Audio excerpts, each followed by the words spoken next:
விழித்தெல்லாம் ஆதி பகவன் முகச்சே உலகு. Hi friends, நடிகர் திலகம் சிவாஜி கணேசன் தமிழ் சினிமாவில் தனக்கென்று எந்த இமேஜையும் வைத்துக் கொள்ளாமல் கொடுக்கும் கதாபாத்திரங்களை மனப்பூர்வமாக ஏற்று நடிக்கக்கூடியவர். தெய்வ மகன் போன்ற படத்திலும் அவரால் நடிக்க முடியும். பாகப்பிரிவினை போன்ற படத்தில் அந்த கதாபாத்திரமாகவே வாழவும் முடியும். அவருடைய சினிமா வாழ்க்கையில் ஏற்று நடிக்காத கதாபாத்திரமே இல்லை என்று கூட சொல்லலாம். எந்த அளவுக்கு நடிகராக சிவாஜி ஜெயித்து காட்டினாரோ அதே அளவுக்கு நல்ல மனிதராகவும் வாழ்ந்து காட்டினார். தமிழ்நாட்டுக்கு மட்டுமல்லாமல் அண்டை மாநிலங்களில் ஏதாவது பிரச்சனை என்றால் கூட பண உதவி செய்யக்கூடியவர். ஆனால் மற்ற நடிகர்களைப் போல் அவர் செய்யும் உதவி வெளியில் தெரிய வேண்டும் என்று ஒருபோதும் நினைக்க மாட்டார். எத்தனையோ படங்கள் நடித்து பண செல்வாக்கு இருந்தாலும் வீட்டு சாப்பாட்டிற்கு அதிக முக்கியத்துவம் கொடுப்பாராம் சிவாஜி. அதே போன்று எப்போதும் தரையில் அமர்ந்துதான் சாப்பிடுவாராம். நடிகர் நாகேஷ் போன்ற முக்கிய நடிகர்கள் நடு இரவில் வீட்டிற்கு வந்தாலும் அப்போது கூட தோசை ஊற்றி தேங்காய் சட்னி வைக்க சொல்லி சாப்பாடு கொடுப்பாராம்.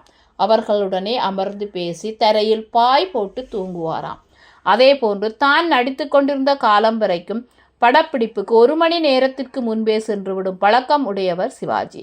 அவரை பார்த்து நிறைய நடிகர்கள் இந்த பழக்கத்தை பின்பற்றி வருகிறார்கள். மேலும் தினமும் வீட்டில் அசைவ உணவு சமைக்க சொல்லி 10 பேருக்கான சாப்பாட்டுடன் தான் செல்வாராம்.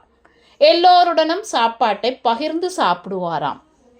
அதே போன்று யார் உதவி என்று சிவாஜியிடம் சென்றாலும் யோசிக்காமல் உதவி செய்யக்கூடியவர் இவர். மேலும் உதவி பெறுபவர்களிடம் இதை வெளியில் யாரிடமும் சொல்ல வேண்டாம், அதுதான் நீங்கள் எனக்கு செய்யும் உதவி என்று கேட்டுக்கொள்வாராம்.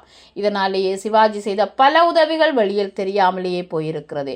சிவாஜிக்கு இருந்த பெயர் மற்றும் புகழுக்கு அவருக்கு நிறைய வாய்ப்புகள் தேடி வந்திருக்கின்றன. அவர் நினைத்திருந்தால் தமிழக அரசியலில் எப்படிப்பட்ட பதவியையும் கேட்டு வாங்கியிருக்கலாம். ஆனால் சிவாஜி அதற்கெல்லாம் ஆசைப்படவே இல்லையாம். என்றுமே எளிமையாக வாழவே விரும்பி இருக்கிறார் நடிகர் திலகம் சிவாஜி கணேசன். மீண்டும் ஒரு புதிய தகவலுடன் உங்களை சந்திக்கிறேன். இந்த வீடியோ உங்களுக்கு பிடிச்சிருந்தா லைக் பண்ணுங்க, கமெண்ட் பண்ணுங்க, ஷேர் பண்ணுங்க. மறக்காம அந்த பெல் ஐகானை கிளிக் பண்ணுங்க. Bye friends, thank you.